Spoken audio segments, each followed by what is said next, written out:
Почитувани гледачи, добар ден и добро дојдовте во уште едно ново издание на емисијата Ваш термин, 12:30 вторник. Знаете, секогаш се дружиме, доставуваме информации во однос на проблемите со здравјето, во однос на важни теми кои што ги засегаат овие сегменти од секојдневието.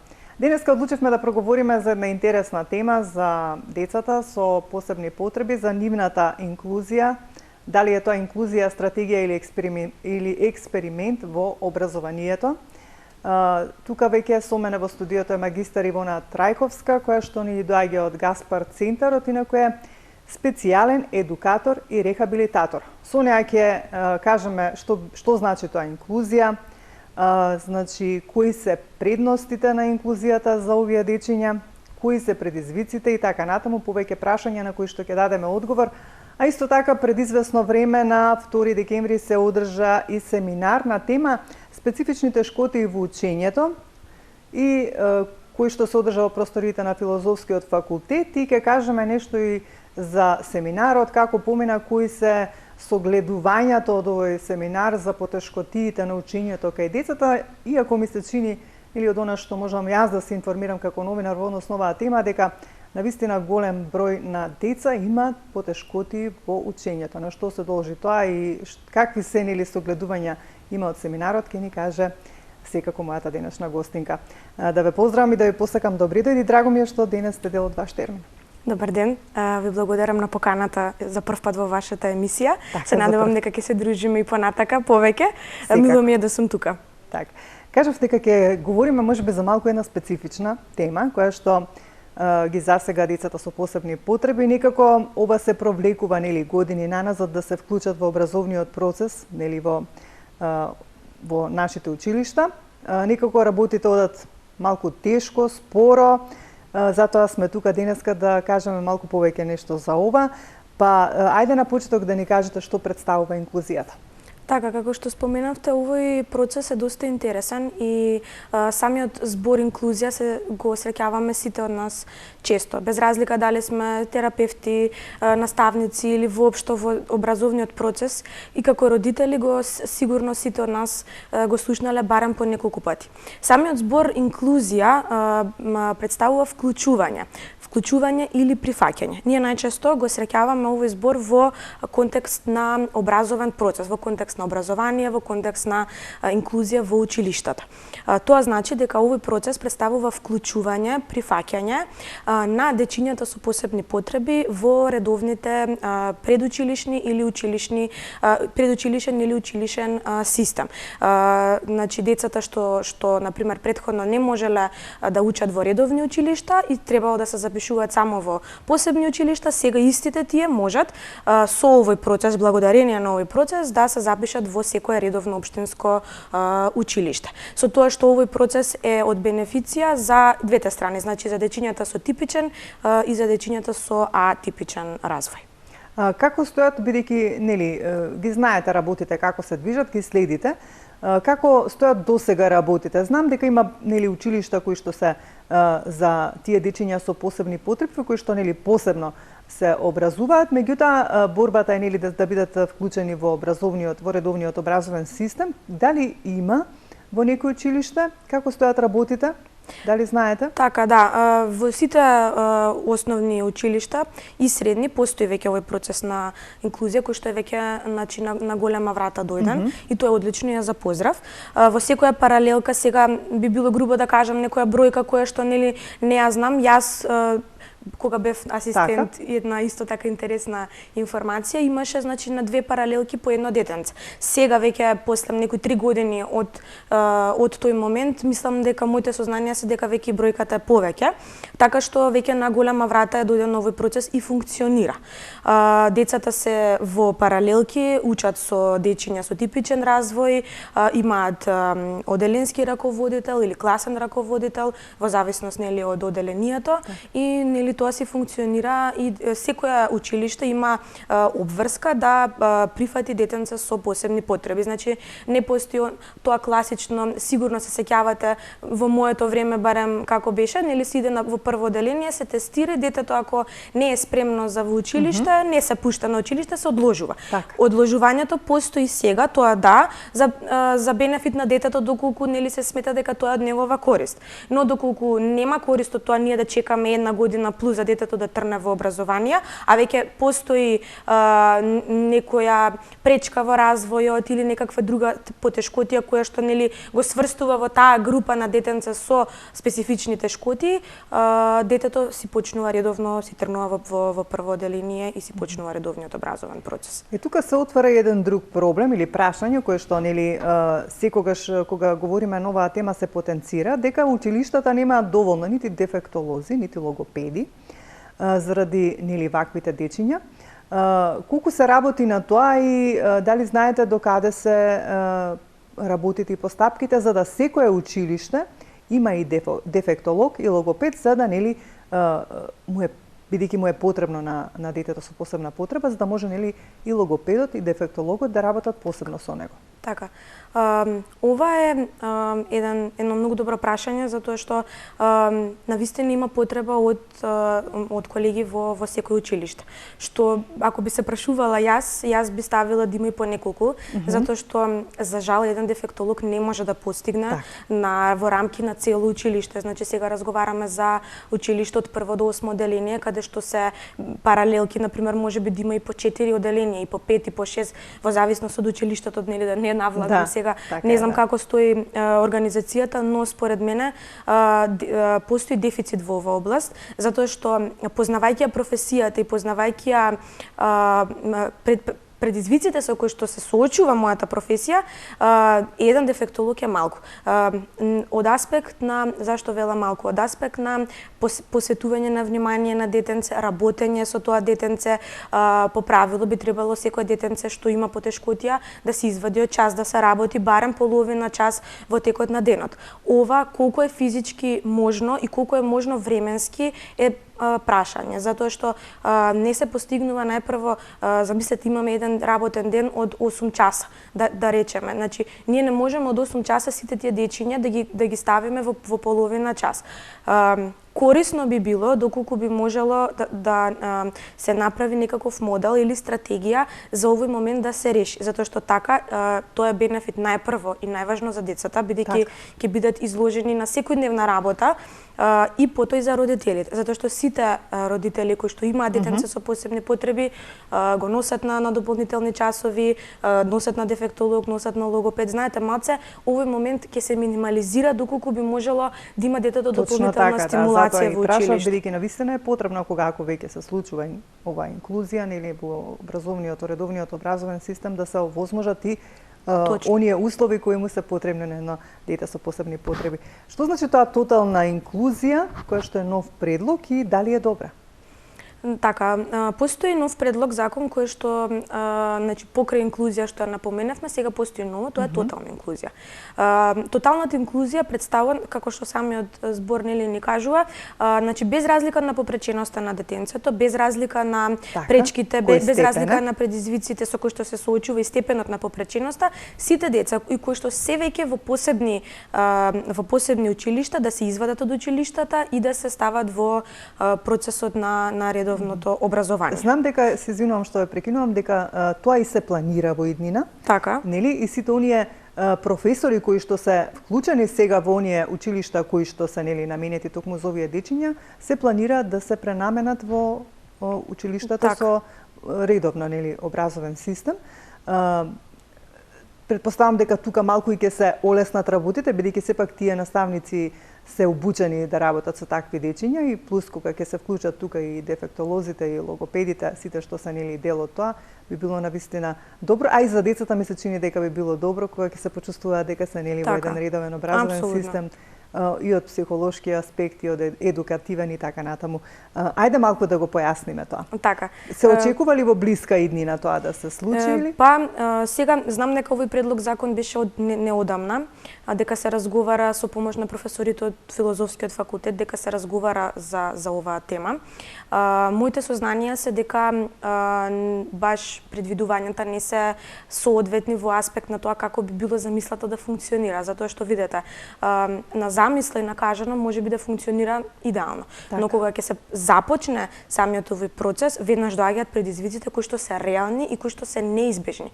Ние не можеме да ставиме детенца кои што имаат попречености од различна лепеза, значи имаме дечиња кои што имаат различни потешкоти, не можеме да ги ставиме во редовната настава од аспект на тоа што најпрво за тие дечиња тоа не е добро, затоа што не само се изработува ИОП. ИОП е посебен образовен план според кој што се води секое детенце во тој редовен образовен систем. Меѓутоа, едно детенце со одредени потешкоти кои што не може да следи настава, верувате ми дека ниту ниеден ИОП што би можело да се изработи нема да биде од корист.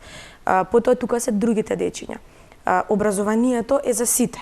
Како што е за дечињата со атипичен развој, така е и со дечињата со типичен развој.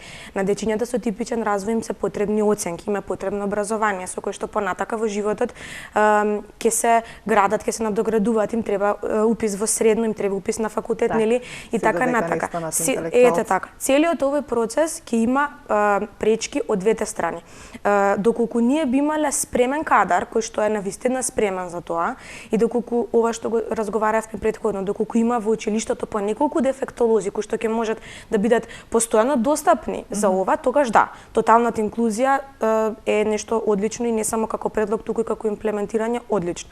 Меѓутоа, со моменталната ситуација, со едноставно тоа што не се спремни ниту наставниците, ниту средината, ниту самите родители на овие на дечињата, сметам дека би било можеби повеќе како пречка, него како позитивна страна.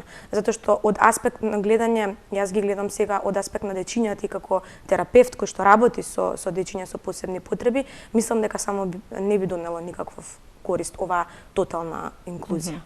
Значи, сепак останува на само инклузија, нели?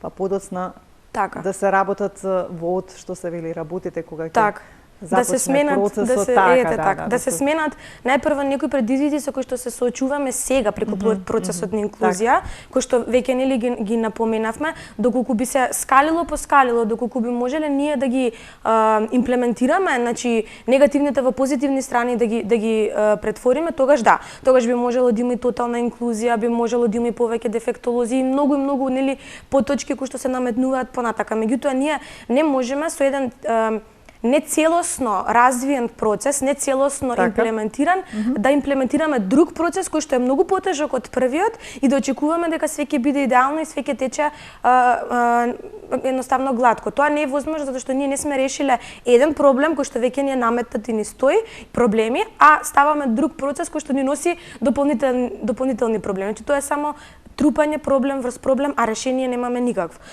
Едно е да се напомена дека ние нели имаме таков процес, ама друго истиот процес да се имплементира успешно. Затоа сметам дека сега за сега не би било корисно да се воведе ваква тотална инклузија. До некоја блиска иднина се надевам кога некои од работите на вистина ќе бидат подобрени на подобро.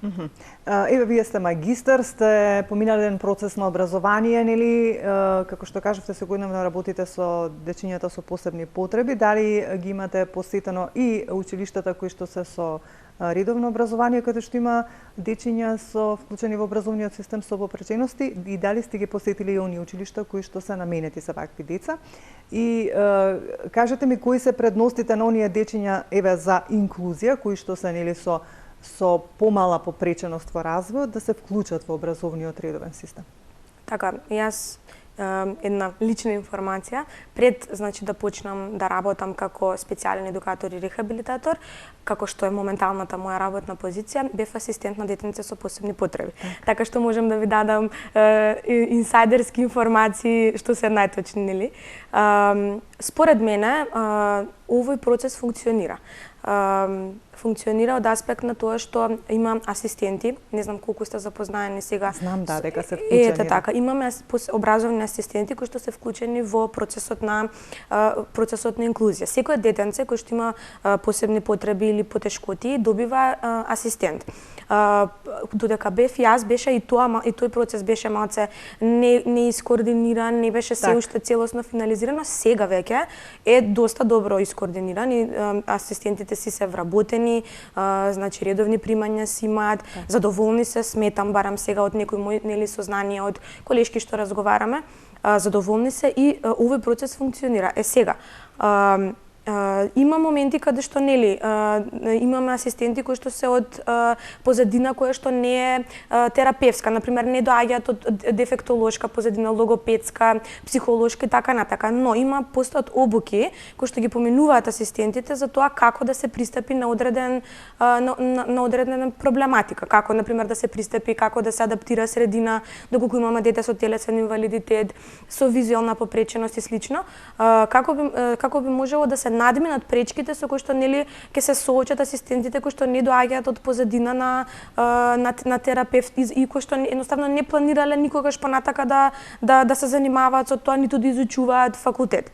Од аспект на ме прашавте за посебните училишта, да, сум била додека студиравме на факултетот на специјална едукација и рехабилитација, сме биле на пракса, на пракси доста. Да, бидејќи знам дека морате тоа да го поминете. Така сме биле.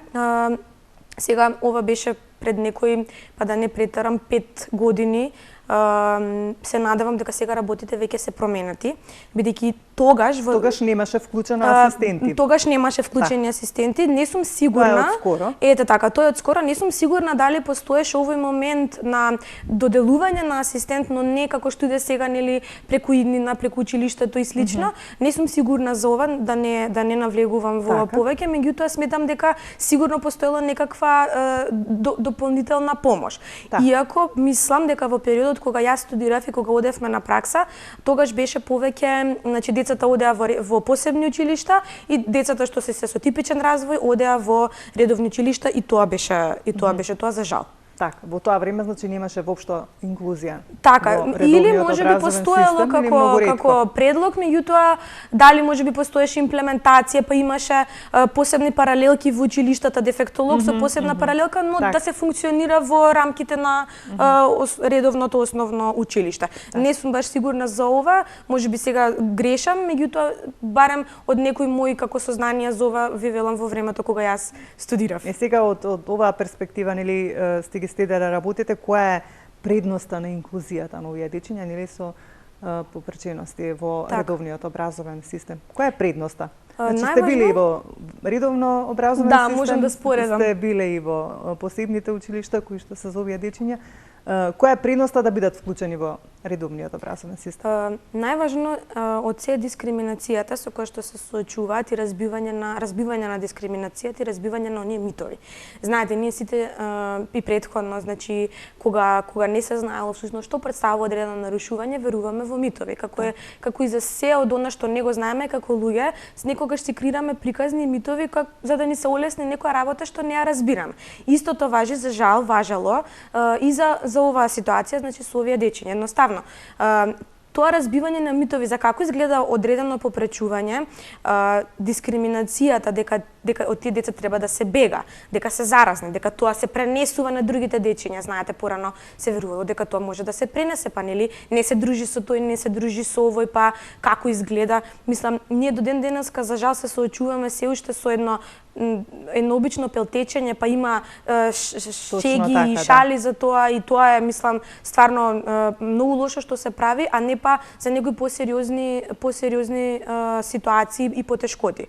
Од овој аспект сметам дека е одлична, затоа што дечињата уште од најмала возраст имаат се среќаваат со вакви дечиња, гледаат дека можеби не се толку различни, дека можеби јас можам да се дружам со ова детенце, мене ми е сосема во ред, родендени ги покануваме, се дружиме сите заедно. Од тој аспект е идеална. Истото важи и од обратната страна. На овие дечиња има толку потребна социализација. Да, и многу љубов. Многу љубов, дружба.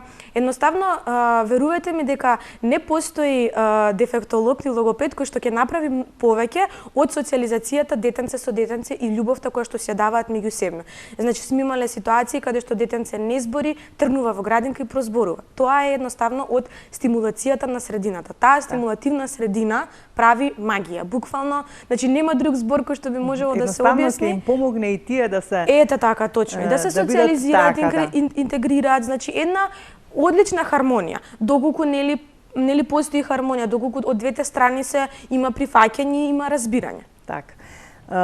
Спомнавме за асистентите, колку се тие важни и која е нивната улога за дечињата со посебни потреби, нели кога станува збор за нивната работа во процесот.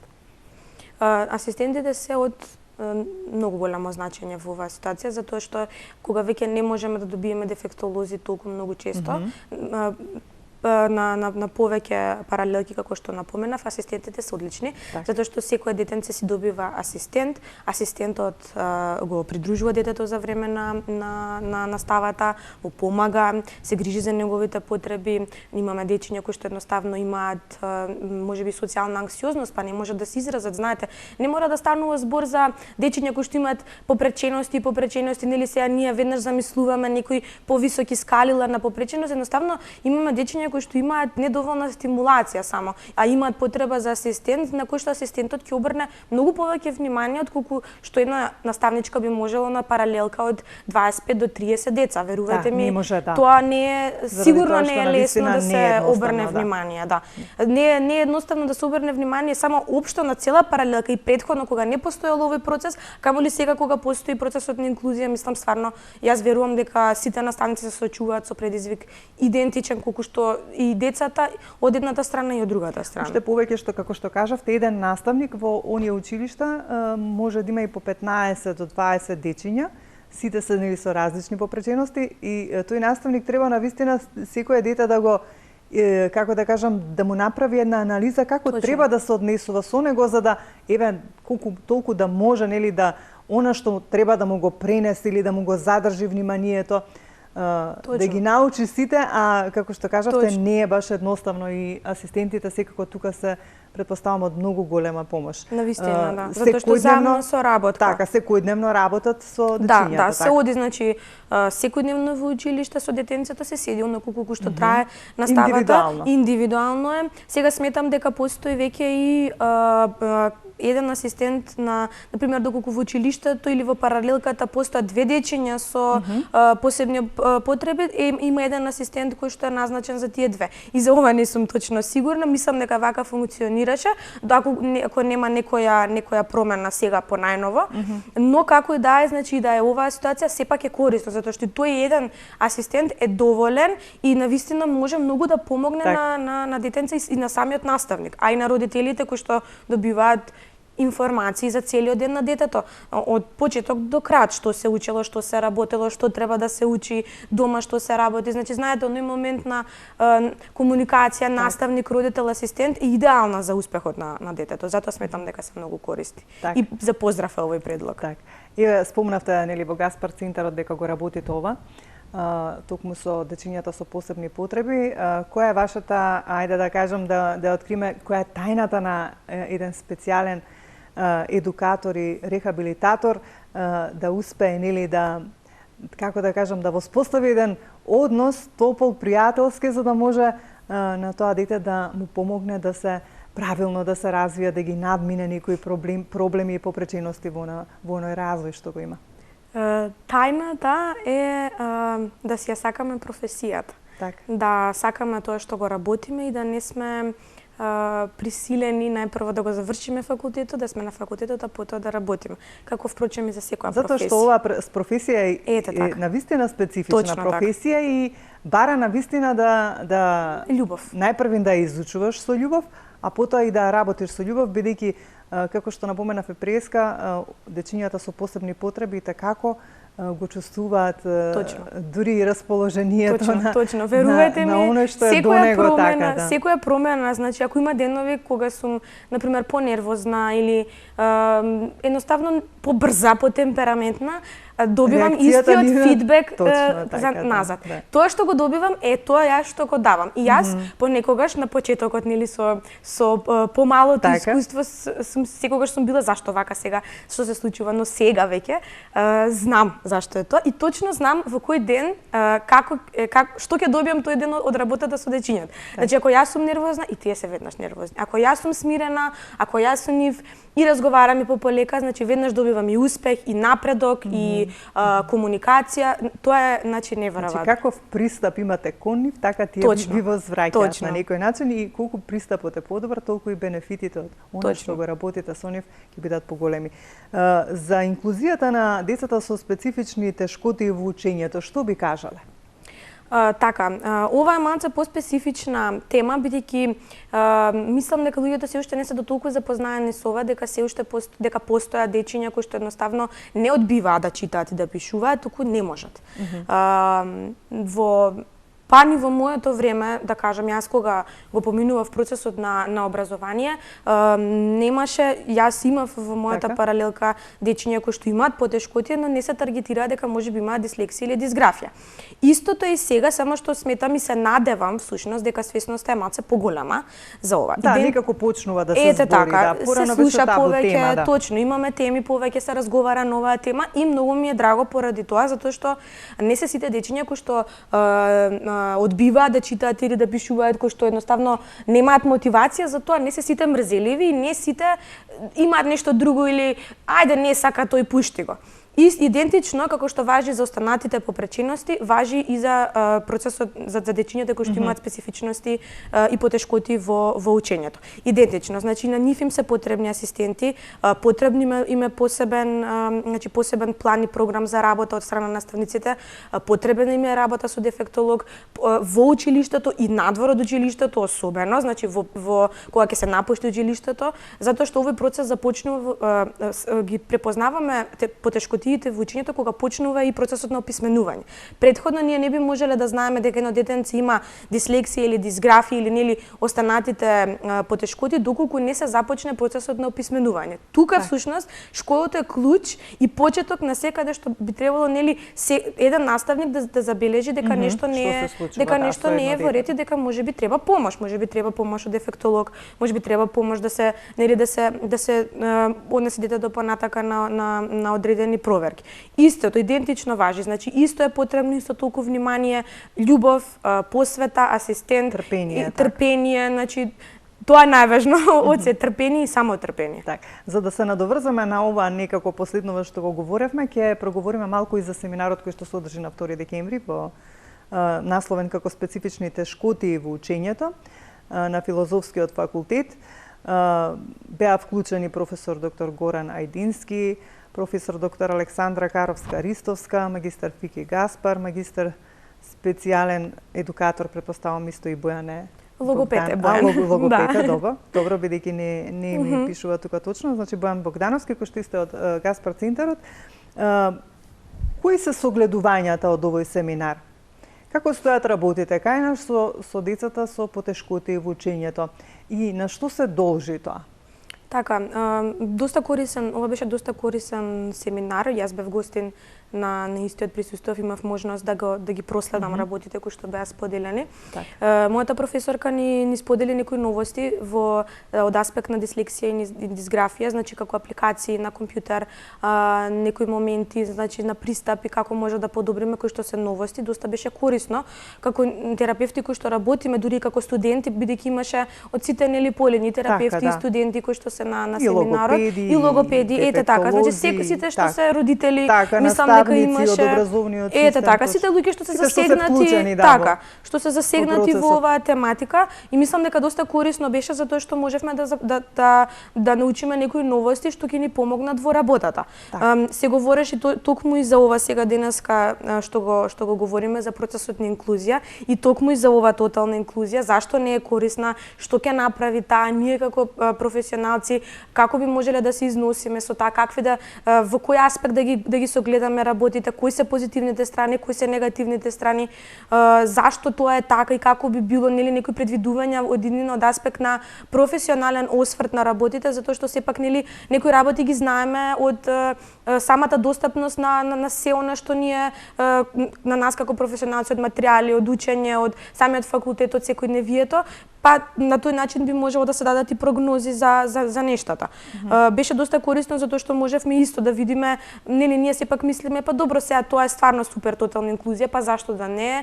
Меѓутоа кога некои работи треба секогаш внимателно да се разгледуваат така, кога внимателно нештата, се отворија некои потточки, мислам навистина стварно истото мислење го делам јас.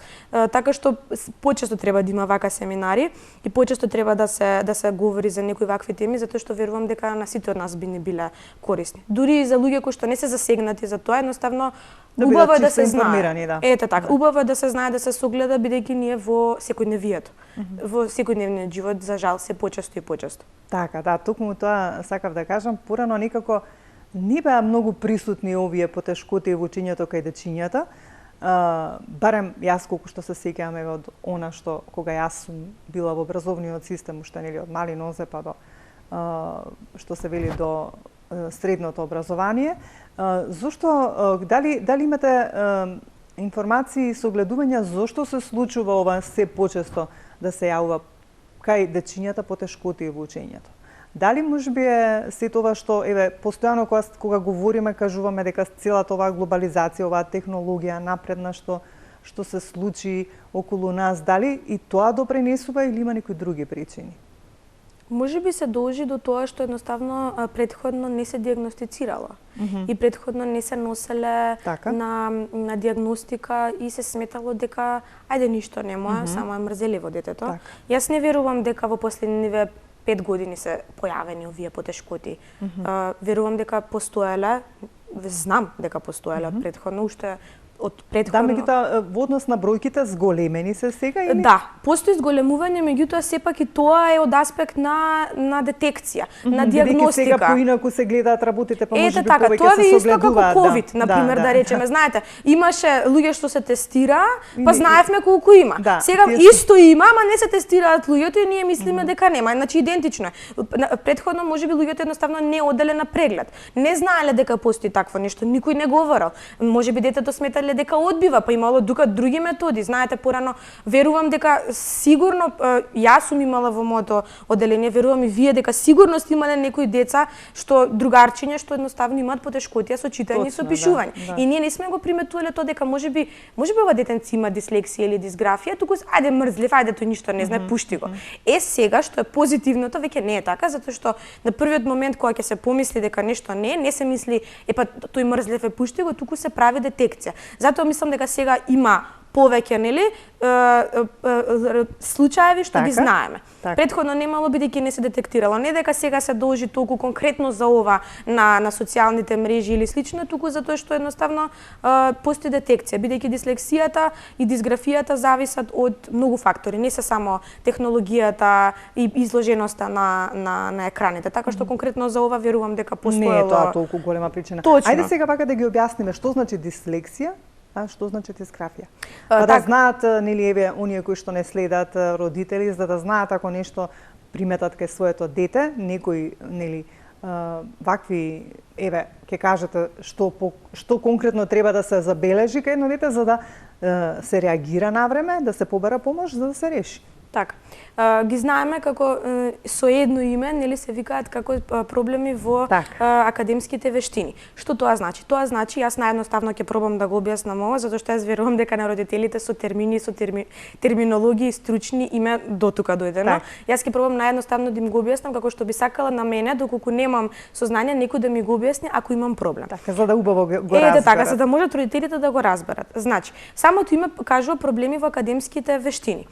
Што тоа значи? Тоа значи дека едно детенце кога има проблеми во читање, во пишување, во препознавање на букви, во детекција на букви, во препознавање на зборови, значи неможност да препознае, мешање на букви, стаклесто гледање на букви, врзување на букви, две букви на пример слични Б, В, па гледање како една буква.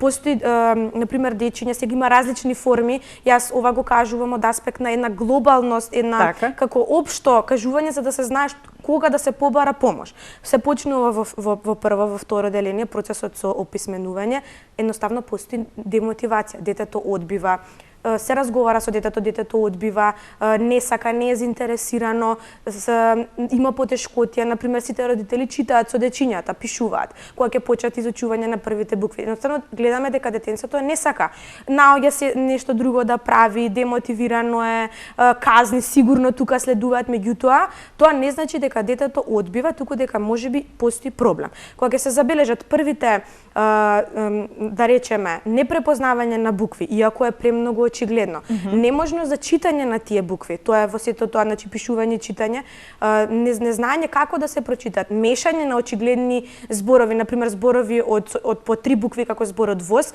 неможност да се прочита и слично, тогаш веќе е време детето да се донесе на проверка, значи да видиме ние дали стварно станува збор за тоа, дали можеби станува збор за нешто друго, некој психолошки момент на детенцето, но сепак било кога ќе се примети било каква отстапка, да ја наречам, според родителот, веднаш да се дојде да не се чека. Така што нека не се преоптоваруваат многу родителите на првично што тоа значи, како значи, дали е наследно, дали не е, па да се чита на Google. Јас верувам и знам дека тоа да секогаш бараат помош, така тоа да се прави, значи кога ќе се приметат овие минимални отстапки, значи нека дојде јас или моите колеги ќе ги насочиме понатака. И сега бидејќи нели дислексијата е како проблем се решава и оние кои што се случуваат со овој проблем некако нели во текот на животот и учат да функционираат со неа. Јас себе сум слушнала за многу познати и признати и глумци од друга фела дека успешно нели живеат, работат и функционираат. Па кажете ми колку време е потребно кога ќе дојде некоја детенце кај вас со дислексија да нели вие го решите проблемот на некој начин и да го насочите како тој правилно со овој проблем понатаму да функционира и да учи. Така, за жал ќе напоменам дека ова нарушување е доживотно.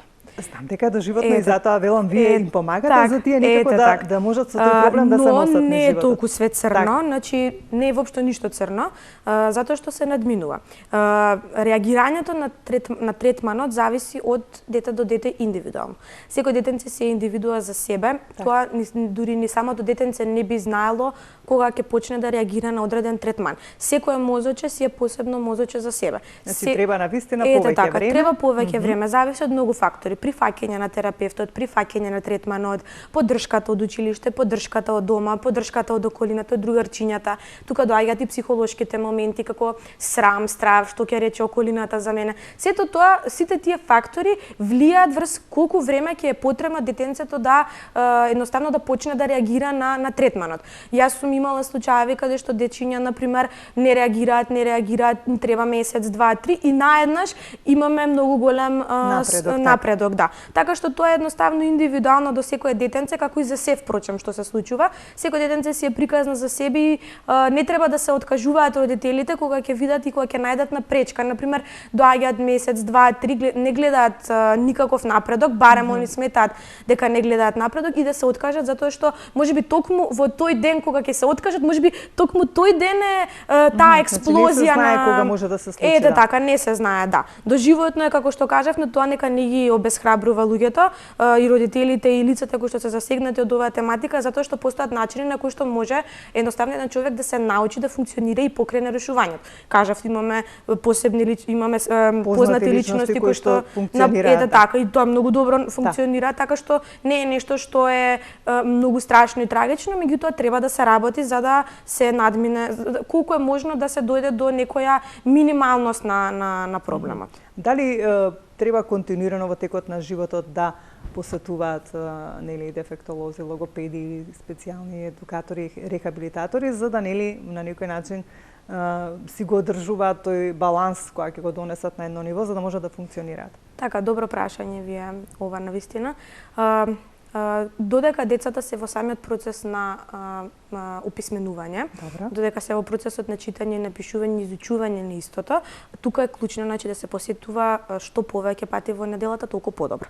Колку повеќе се стимулира детето, толку повеќе добиваме успех. Понатака како возрастни, јас не верувам дека сега и веќе возрастните секој има своја работа и секој нели веќе го има надминато, но дефектолозите и логопедите даваат техники и начини како да се работи за дома. Значи, секој еден возрастен човек кој што како дете посетувал дефектолог и логопед, има насоки за како да си помогне на себе додека на пример не може да прочита одреден текст или не може да напише одреден текст. Затоа сепак е потребно да се работи, но до процесот кога веќе ќе дојдеме до една индивидуализација или една самостојност на детенцето. Сега, нели, ова е прашање на во зависност од состојбата, сепак ќе кажам, во зависност на нарушувањето, ние тоа не би можеле да знаеме, но од најмала возраст е многу поважно да почне да се работи со раната интервенција, всушност да кажеме, веќе понатака ќе се самото детенце или индивидуа ќе наоѓа начин како да функционира точно. Так. Сега има и уште еден вид на потешкоти во учењето кој што сакам да ги споменеме. Многу од дечињата денеска, нели, во редовниот образовен систем некако не се научени сами да учат, бараат помош од родителите, да им прераскажуваат, па да им читаат. Колку е тоа застапено и имате ли информации околу тоа? И зошто е така? Така, веќе ова е од некој психолошки аспект, ова е надвор веќе од надвор е од ова што говориме, меѓутоа сакам да го споменеме, бидејќи мислам дека и тоа е доста чест проблем. Доста често и ова. Имам случаи со кои што се среќавам со овој, да го кажам, проблем. До сега сите, значи, моето искуство покажува дека стои некаква психологија позади ова. Дали станува збор за несигурност на детето, дали станува збор за можеби одредена потешкотија, можеби страф за нешто, дали можеби постои позадина од аспект на некој булинг во училиште кој што детето се соочува. Сите овие се прашања кои што се како прашалници кои што ги отвараме, за кои што нели би можело да се каже дека ете така, дека можеби постои нешто во позадината на ова, зашто едно детенце веќе на некоја возраст на кој што би можело да учи самостојно, зашто не може и зашто е потребен родител. Најдобро би било во вакви случаи ако родителот се соочува со нешто вакво и ако нели се труди гледа дека не може да го надмине овој проблем, да се побара помош од психолог. Бидејќи многу е корисно, например, да се психологот да даде насоки, да може да се разговара со детето, да се разговара со родителите, каде е проблемот, зашто станува збор тука и како да се реши истиот. Затоа што ако, например, гледаме дека секој родител се труди дома за сопственото дете, пробува, не оди, едноставно ете така. Би било подобро, мој совет е да се побара мислење од психолог, бидејќи така ќе знаеме точно на што сме, каде е проблемот и како да се реши истиот. И сега, бидејќи да се навратиме на ова првично за кое што говоревме, се надевам дека еве сите оние кои што не следат, ако ги слушаат сите овие сегменти, нели, информации околу и овие што се, нели, специфични потешкоти во учењето, ги споменавме кои се, и за оваа инклузија за која што говориме, бидејќи, нели, инклузијата во редовниот образовен систем, како да кажам, не засега сите нас на некој начин, бидејќи и оние што се родители кои што имаат дечиња кои што имаат во редовен образовен систем, треба на некој начин да знаат и со дечињата да поразговараат кога нели во училиштето ќе се вклучи во редовен образовен систем некоја детенце со посебна потреба, пак како да се однесуваат со него. Колку е важно сите ние, целото наше општество еднаш веќе да, како да кажам, да ги свати овие дечиња кои што се со посебни потреби и некако сите заедно да допринесеме за оваа инклузија да биде успешна во иднина. Што е важно? Зошто треба ние сите да бидеме на некој начин вклучени во овој процес? Така. Ова е од клучно значење, значи разговорот со дечињата и самото прифаќање на средината ни го дава најпозитивниот исход на целиот овој процес. Сега гледаме дека однос на тоа, поентата ми е да не биде табу тема, значи да се разговара дома, секој родител со своите деца да разговара дека тие дечиња се исто како и нив, само што имаат малку поспецифични потреби за да можат да го совладаат образованието, за да знаат и дечињата па да не прават нели разлика, да не се прави дискриминација, да едноставно да не се изолираат овие дечиња. Најважно е од тоа што се зборува дома, значи за време затоа и велам сите на да тие се вклучиме, да. четири зида, затоа што сите како родители можеби па и не е во мојот дом ова, јас не го гледам ова, но тоа не значи дека не треба да биде важно. Затоа што сега за жал се почесто гледаме дека и затоа и овој процес на инклузија затоа што има потреба за истиот. Не би имало ваков процес доколку нема потреба. Тоа значи дека бројките на дечињата со посебни потреби за жал се зголемуваат. Да, секогаш го потенцираме затоа е многу важно секој родител дома уште од најрана возраст да го учи детето на емпатија. Емпатијата е клуч за прифаќање. Дечињата мора да знаат дека треба да прифатат, да не дискриминира, дека ништо не е поразлично, дека тоа детенце не може мене да ме зарази, дека едноставно ако јас му помогнам и му подадам нешто, пријателски настроен и со љубов, дека тоа ќе биде исто како и нив. Тоа е само позитивно, точно, дека истото што ќе го даде, ќе го добие за возврат назад. Затоа е многу важен тој родителски разговор дома и од клучно значење. Значи да сублимираме, сите ние што сме во општеството имаме многу важна улога за овие дечиња да имаат успешна инклузија во редовниот образовен систем и уште еднаш да апелирам и до сите родители кои што имаат дечиња во училиштата да разговараат со нивните дечиња и да им објаснат дека нели и тие деца се не се ништо поразлични толку од нив, дека ако им се пружи љубов дупло ќе ја возвратат. Ивона, се надевам дека сето ова што го говоревме и така ќе биде од корист, уште повеќе што секогаш кога говориме за дечињата со посебни потреби, а еве и сега ти потенцираше дека навистина бројот за жал се зголемува и неизбежна ќе биде инклузијата во иднина, така да ќе мора овој процес и така да биде подпомогнат од сите за да биде успешен. Така, се надевам дека сето ова денес што го говоревме ќе допре до некого и дека некој можеби што засегнат од оваа тематика ќе се инспирира или пак ќе научи нешто ново. Или ќе седне, ќе размисли дека навистина треба нешто да направи за да сите помалце нешто дадеме некој свој придонес. Ве благодарам за денес, соработката со Гаспар Центарот нели трае од подамна. Се надевам со некоја друга тема во некое следно издание на ваш термин, вие или некои од вашите колеги ќе бидат овде присутни па да поразговараме нели и да ги пренесеме сите оние информации кои што треба. Ви благодарам на поканата, се надевам дека повторно ќе се дружиме. Ви благодарам јас вам уште еднаш. Почитувани гледачи, толку беше за денес во овој издание на ваш термин.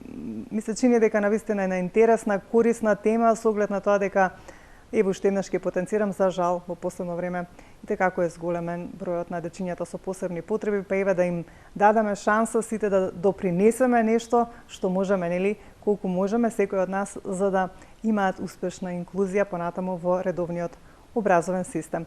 Ве оставам во убаво расположение, имајте добро здравје, грижете се за своите дечиња, за нивното здравје. А ние повторно ќе се видиме за 7 дена во исто време со нов гостин и нова тема.